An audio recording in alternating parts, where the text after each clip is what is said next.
छत्तीसगढ़ विधानसभा चुनाव से पहले मुख्यमंत्री भूपेश बघेल ने रायपुर में बीजेपी पर जमकर निशाना साधा। बघेल ने कहा कि सारे लोग डरे हुए हैं। बीजेपी केवल उन्हीं नेताओं को मैदान में उतार सकती है जिन्हें 15 साल तक राज्य पर शासन करने के बाद लोगों ने बाहर कर दिया था। क्या कुछ कहा, सुनिए। सारे लोग डरे हुए हैं क्योंकि आपने देखा कि साइंस कॉलेज का हाल भरा नहीं था। जितने बड़े स्थापित नेता हैं भाजपा के, जो 15 साल छत्तीसगढ़ को लूटे, वो सब ने हाथ खींच लिया था। इसलिए अमित शाह परिवर्तन यात्रा में आए नहीं, स्मृति ईरानी जी वापस चली गई और इस दबाव के चलते ही सारे लोग को टिकट मिल गई, चाहे अमर अग्रवाल हो, राजेश मूणत हो, अजय चंद्राकर हो, चाहे सारे लोग।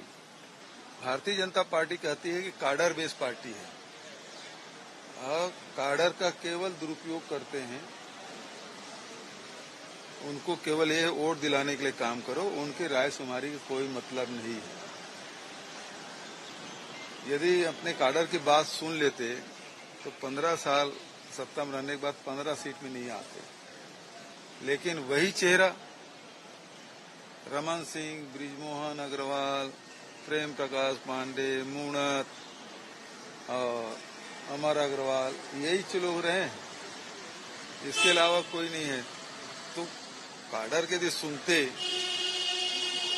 तो पहले तो सोचे थे परिवर्तन कर लेंगे, लेकिन माथुर साहब की भी नहीं चली, भीड़ आना बंद हो गया और इस कारण से दबाव में सारे फैसले ये लोग लिए। वो तो वैसे पूरे प्रदेश में हारे हुए मान लिए वो लोग। मंत्रियों की सीट की बात छोड़ दीजिए, पूरे प्रदेश को हारा हुआ मान लिए। ठीक है,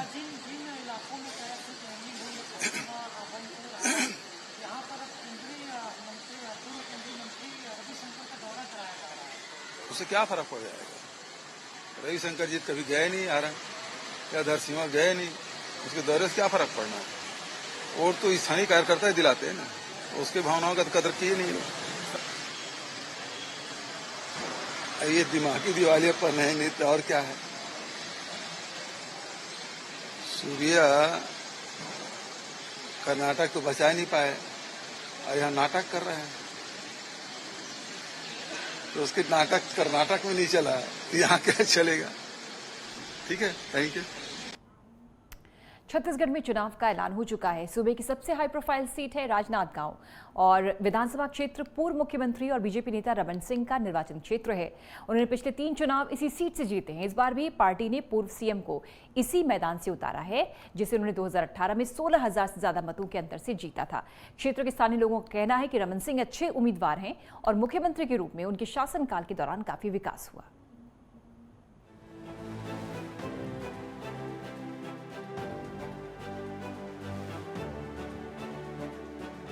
छत्तीसगढ़ में चुनावों का ऐलान हो चुका है।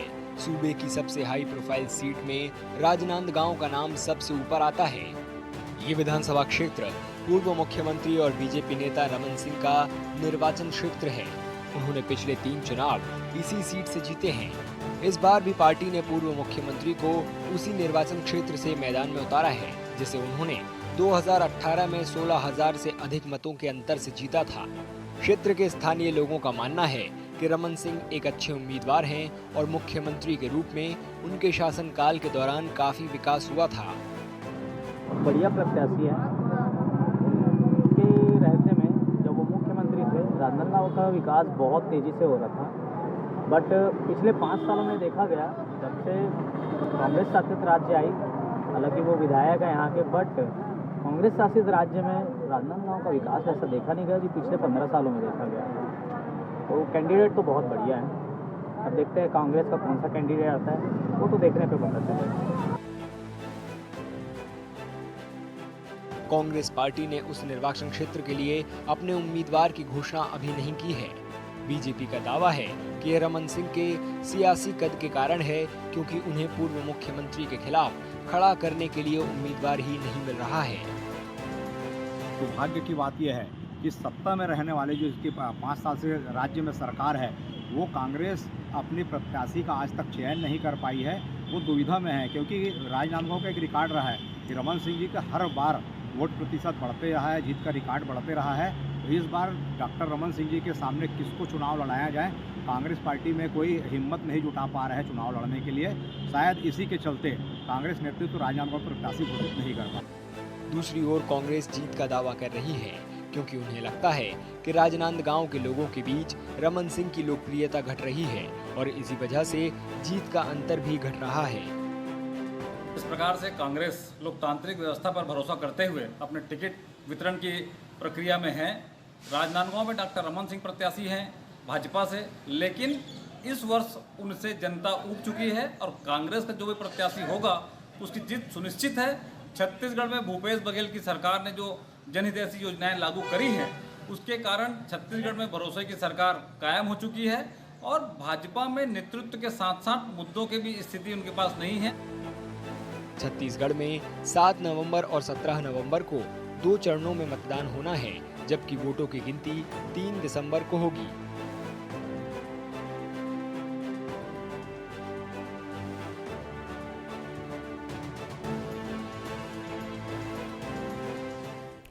छत्तीसगढ़ का अंबिकापुर विधानसभा क्षेत्र उप मुख्यमंत्री टीएस सिंहदेव का गढ़ रहा है। 2008 से सीट से लगातार वो जीत रहे हैं। टीएस सिंहदेव ने 2018 के चुनाव में बीजेपी प्रत्याशी अनुराग सिंह देव से तकरीबन 40,000 वोटों से वो जीते थे। पूर्व सरगुजा राजघराने से आने वाले टीएस सिंहदेव पिछले कुछ साल से मुख्यमंत्री बघेल के साथ कुर्सी की लड़ाई में उलझे हुए हैं, लेकिन फिर भी इस बार अपनी जीत सुनिश्चित करना चाहते हैं।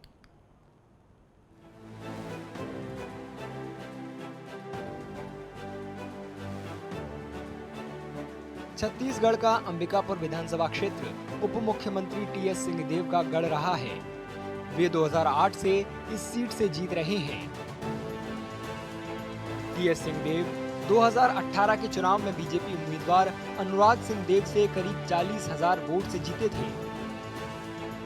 पूर्व सरगुजा राजघराने से आने वाले टीएस सिंहदेव पिछले कुछ सालों से मुख्यमंत्री भूपेश बघेल के साथ कुर्सी की लड़ाई से उलझे हुए हैं। सरगुजा के लोगों का कहना है कि राज्य के स्वास्थ्य मंत्री के रूप में उनके कार्यकाल में सेहत से जुड़ी सेवाओं में सुधार हुआ है। टीएस सिंहदेव हमारे सरगुजा के महाराज हैं और स्वास्थ्य विभाग तो सरगुजा में काफ़ी अच्छा ही है। पहले थोड़ा दिक्कतों का सामना करना पड़ता था, रायपुर जाना पड़ता था कुछ, लेकिन अब तो रायपुर थोड़ा संभवतः कम ही जाना पड़ रहा है और स्वास्थ्य तो पहले से काफ़ी अच्छा ही है। हम देखें तो उनको as a health minister evaluate कर सकते हैं। हेल्थ के लिए आप देखें अभी जो जेनरिक मेडिसिन की शॉप्स खुली हैं उसमें काफ़ी सस्ती दवाइयाँ मिल रही हैं। जो बसें चलती हैं इसमें आप देखें ब्लड टेस्ट वगैरह काफ़ी फ्री में हो जा रहा है। तीसरा, मोहल्ला क्लिनिक्स भी खुलने चालू हो गए हैं और हॉस्पिटल भी अंबिकापुर का जो जिला अस्पताल बड़ा बन रहा है तो बनने पे ही पता चलेगा कि सब डॉक्टर्स वहाँ हर फील्ड के मिलते हैं कि नहीं। हालांकि अंबिकापुर के मतदाता कुछ निराश भी हैं। वे कहते हैं कि चाहे कोई भी पार्टी चुनी जाए, वादे अधूरे रह जाते हैं। कोई नेता मंत्री ठीक नहीं रहता है, बस वादा करते हैं लोग, चाहे बीजेपी हो या कांग्रेस हो, सिर्फ वादा ही करेंगे और लास्ट में आने के बाद ना 4 साल बीतेगा तो 5वां साल में घोषणा तो मैं ये कर रहा हूँ, वहाँ कर रहा हूँ, भूमि पूजन फलाने का बहुत सारा होने लगता है और फिर लास्ट में ही होता है कि मेरा टाइम इतना ख़राब हो गया, मेरा टाइम इतना ख़राब हो गया। करते हैं लोग लेकिन वादा करते हैं, निभा नहीं पाते हैं कोई भी सरकार हो। अंबिकापुर सीट पर कांग्रेस ने अभी तक उम्मीदवार तय नहीं किया है, लेकिन वहां के पार्टी नेताओं को भरोसा है कि सिंहदेव को ही टिकट मिलेगा और वे जीत भी जाएंगे।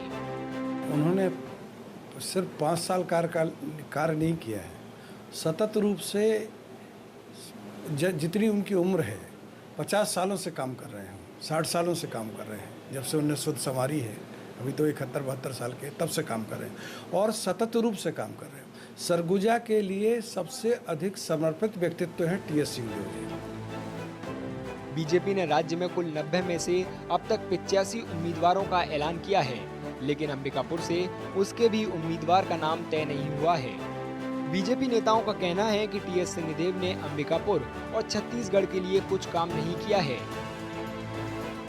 डिप्टी सीएम अपने कार्यकाल के दरमियान में अपने विधानसभा क्षेत्र में दिखे ही नहीं। कोरोना काल था तो भी उनकी उपस्थिति बहुत ही नगण्य थी। जब हाहाकार मचा हुआ था, पूरे इस विधानसभा के लोग हलाकान परेशान थे, तो माननीय विधायक जी कहीं दिखे नहीं, माननीय स्वास्थ्य मंत्री जी कहीं दिखे नहीं। अंबिकापुर विधानसभा क्षेत्र के लोग कांग्रेस और बीजेपी के उम्मीदवारों की घोषणा का इंतजार कर रहे हैं। राज्य में 7 और 17 नवंबर को 2 चरणों में मतदान होना है।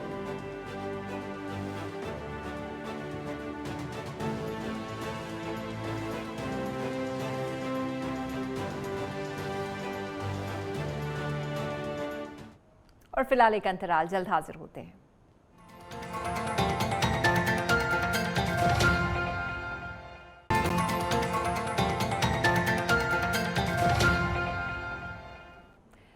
मध्य प्रदेश के मंडला पहुंची कांग्रेस पार्टी की महासचिव प्रियंका गांधी ने जमकर आक्रामक अंदाज में बीजेपी को घेरा। उन्होंने कई बड़ी घोषणाएं भी की। उन्होंने प्रदेश की बीजेपी सरकार पर निशाना साधते हुए क्या कुछ कहा, ये सुनवाते हैं। याद होगा कि इंदिरा जी ने आपको पट्टे दिलवाए थे, याद है कि नहीं? याद है। किस भावना से दिलवाए? इसी भावना से दिलवाए कि ये आपकी जमीन है, ये आपका सम्मान है, ये आपसे जुड़ी हुई बातें हैं और आपको पूरी तरह से की शक्ति आपके हाथों में मिलनी चाहिए। कांग्रेस पार्टी की यही परंपरा रही है, यही असूल रहे हैं और हम चाहते हैं कि जो संपत्ति है देश की, प्रदेश की, आपके जिले की, ये संपत्ति आपके हाथों में जाए। हम चाहते हैं कि आप मजबूत बने, आपकी शक्ति आपको मिले। आपको मालूम होगा कि कांग्रेस की सरकार ने आपको ये वन अधिकार दिलाकर जल, जंगल और जमीन पर आपको अपना अधिकार लौटाया। मनरेगा लाए, मनरेगा से ग्रामीण रोजगार बने। जो पलायन की बात कमलनाथ जी ने की, पलायन किस लिए होता है?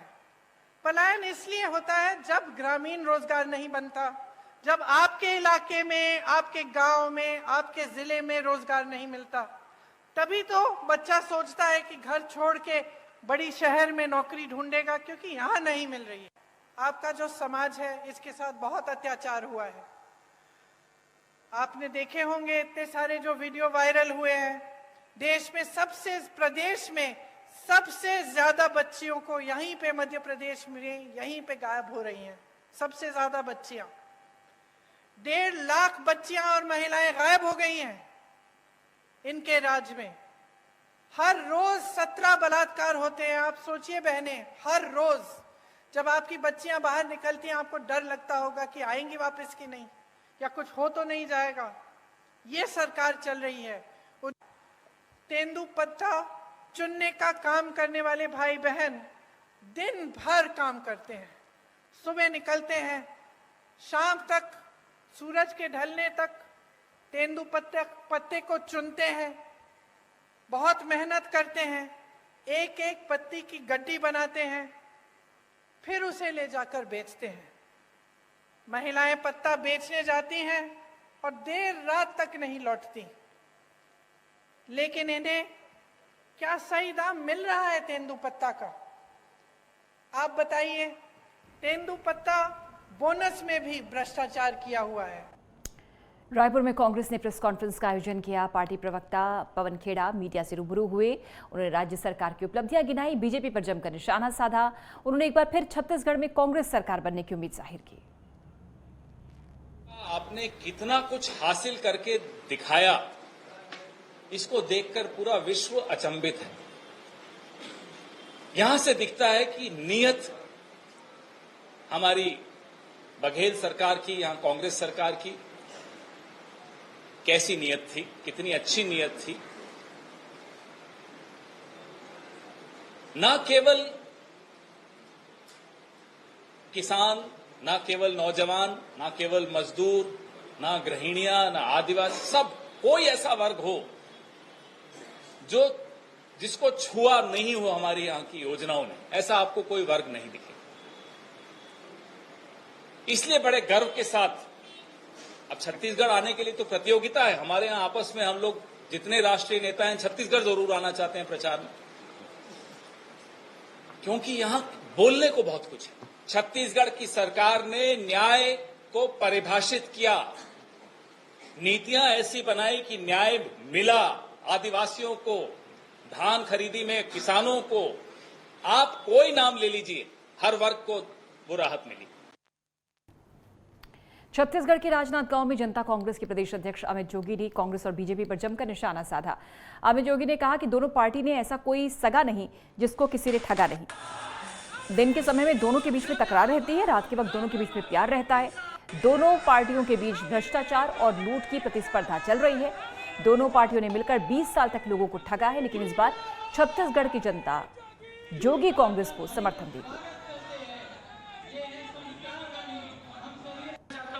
हमारी पार्टी के ऊपर तो पहले दिन से ही प्रहार चल रहे हैं, कभी ऑपरेशन पंजा, कभी ऑपरेशन लोटस। उसके बावजूद भी आज मुझे इस बात का गर्व है कि मेरे पिताजी ने जो पार्टी बनाई थी, उनके खून पसीने की ये पार्टी छत्तीसगढ़ की जो एकमात्र मान्यता प्राप्त क्षेत्रीय पार्टी है, उसका अस्तित्व आज भी बरकरार है और हम अपने दम पर छत्तीसगढ़ के 90 विधानसभाओं में चुनाव लड़ने जा रहे हैं। बस्तर संभाग मुख्यालय जगदलपुर में विश्व प्रसिद्ध ऐतिहासिक बस्तर दशहरा पर्व का रथ निर्माण कार्य शुरू हो चुका है। इसके तहत आज रथ निर्माण की अहम भूमिका मगरमुही रस्म अदा की गई। इस अवसर पर मोंगरी मछली, इंदलाई चना अर्पित किया गया। इसके साथ ही औजारों की पूजा की गई। विधि विधान के साथ रथ के चक्कर में एक्सेल के लिए छेद किए जाने का काम शुरू हो गया। पूजा पाठ के बाद झाड़ उमरगांव और बेड़ा उमरगांव के रथ बनाने वाले कारीगरों द्वारा रथ निर्माण की प्रक्रिया को आगे बढ़ाया गया। बस्तर का दशहरा पर्व 75 दिनों का होता है, लेकिन इस साल पुरुषोत्तम मास पड़ने की वजह से 30 दिन और अतिरिक्त मनाया जाएगा। आज मगरमच्छ चढ़ाने का है। आज पूजा वूजा हो के यहाँ बकरा उकड़ा पूछ के आज मगरमच्छ चढ़ा रही हूँ। तो यहाँ 50-60 जन है, 50-60 जन उसको दे के चढ़ाएंगे ऊपर और वहाँ पीट पाट करेंगे ऊपर, पर उसके बाद खंबा टेकेंगे, खंबा लगाएंगे, खंबा लगा के ना उसके बाद फिर और फिरती पाड़ा चढ़ाएंगे। बाद में उसको भी पूजा करना पड़ता है। मध्य प्रदेश में चुनाव आचार संहिता लगते ही नर्मदापुरम में पुलिस प्रशासन एक्शन मोड में है। पुलिस ने नर्मदा महाविद्यालय के सामने वाहन चेकिंग अभियान चलाया। इस दौरान पुलिस ने वाहनों के ऊपर लगे हूटर्स सायरन को निकलवाया, गाड़ियों के कांच पर लगे ब्लैक फिल्म्स को हटवाया। पुलिस ने यातायात के नियमों के उल्लंघन पर चालान भी काटे। इस दौरान एसडीओपी पराग सैनी से खास बातचीत की हमारे सहयोगी ने। प्रशासन पूरी तरह से अलर्ट मूड में है। यहाँ आपको बता दें, आचार संहिता के बाद पूरी तरह से निरंतर कार्रवाई जारी है। हमारे साथ एसडीओपी पराग सैनी है, उनसे जानना चाहेंगे किस तरह की कार्रवाई यहाँ हो रही है। सर, कैसी कार्रवाई हो रही है?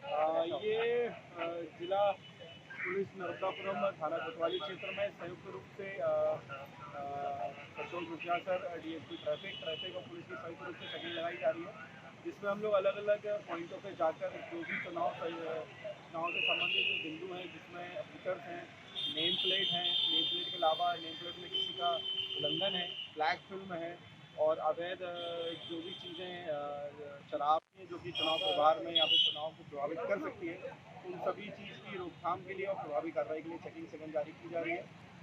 आज ये चेकिंग शाम को 6 बजे से अभी एनएमजी कॉलेज में चल रही है। यहाँ करीबन 2 घंटे चेकिंग करने के उपरांत हम लोग ये पॉइंट चेंज करेंगे, फिर अगले पॉइंट पर पुनः चेकिंग। सर, लगभग 2 घंटे में लगभग कितने चालान काटते होंगे? चालान का आंकड़ा तो हम वाइंड अप करने के बाद एग्जैक्ट बता पाएंगे आपको, परंतु अभी हम कम से कम 70 से 80 गाड़ियाँ चेक कर चुके हैं, जिसमें हम लोगों ने सभी प्रकार के हूटर्स हैं, नेम प्लेट हैं, ब्लैक फिल्म है, लोगों को हिदायत भी दी है, डिग्गी चेक की है, 4 व्हीलर्स की डिग्गी चेक की है, तो सभी को हिदायत भी दी जा रही है और चालानी कर रही है। तो आप देख सकते हैं किस तरीके से मैं आपको बताना चाहूँगा, ये गाड़ियाँ हैं, गाड़ियों पे आप देख सकते हैं काली फिल्म लगी हुई है, पूरी तरह से हटाया जा रहा है और लगातार चालानी कार्रवाई अभी फिलहाल में पूरी तरह से बरकरार है। आप देख सकते हैं बोनट में भी देखा जा रहा है पूरी तरीके से। तो ये जो देख सकते हैं आप, हूटर जिन गाड़ियों में लगे हैं उन हूटरों को भी निकाला गया है। आपको बता दें, जैसे माहौल बन रहा है उस आसानी तरीके से लोगों को सरप्राइज भी जहाँ देते हुए नजर आ रहे हैं। कैमरा पर्सन अंकित के साथ अनिल यादव, नर्मदापुरम नेटवर्क टाइम।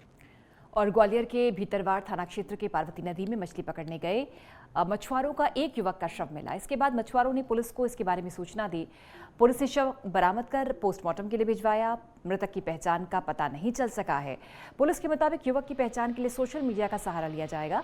फिलहाल पुलिस ने अज्ञात हत्यारे के खिलाफ हत्या और साक्ष्य छिपाने का मुकदमा दर्ज किया है। भीतरवाड़ क्षेत्र में पार्वती नदी में दिया घाट के पास में जाल लगा रखा है, तो उस जाल में आके एक बोरी फंस गई थी। तो बोरी को जब बदबू ज़्यादा आ रही थी, तो उसको निकाल के बोरी को देखा तो उसमें एक व्यक्ति की डेड बॉडी मिली है, प्लास्टिक की बोरी में बंधा हुआ था। और जब सबका निरीक्षण करा तो उसके सिर में, माथे पर चोटों के निशान थे। तो उस पर से मर्ग कायम करके थाना भितरवार में अज्ञात आरोपियों के विरुद्ध 302, 201 का अपराध पंजीबद्ध कर लिया गया है। जबलपुर का रुख करेंगे। जादू टोने के दम पर जमीन में गढ़ा धन निकाल कर देने वाले लोगों को लाखों रुपए का चूना लगाने वाला दंपति अब पुलिस की चंगुल में है। आधारताल पुलिस ने 3 महीने से फरार चल रही नफीसा बानो को मदार टेकरी से बुधवार को गिरफ्तार किया। उसके पति जावेद अली को पुलिस ने पहले ही गिरफ्तार कर लिया था, जो जेल में है। पुलिस ने नफीसा को कोर्ट में पेश कर 1 दिन की कस्टडी में भेज दिया है। पुलिस मामले की जांच कर रही है। आज थाना आधारताल के अपराध क्रमांक 421/23 में नफीसा बानो, जो लगभग 3 महीने से फरार चल रही थी, जिसे गिरफ्तार किया गया है, जिसे माननीय न्यायालय से 1 दिन का PR लिया गया है। लियो प्रदीप जो फरियादी है, जादू टोना छल कपट करके गड़ा धन निकालने का मामला था, जिस पर से इनको गिरफ्तार किया गया, पूछताछ जारी है।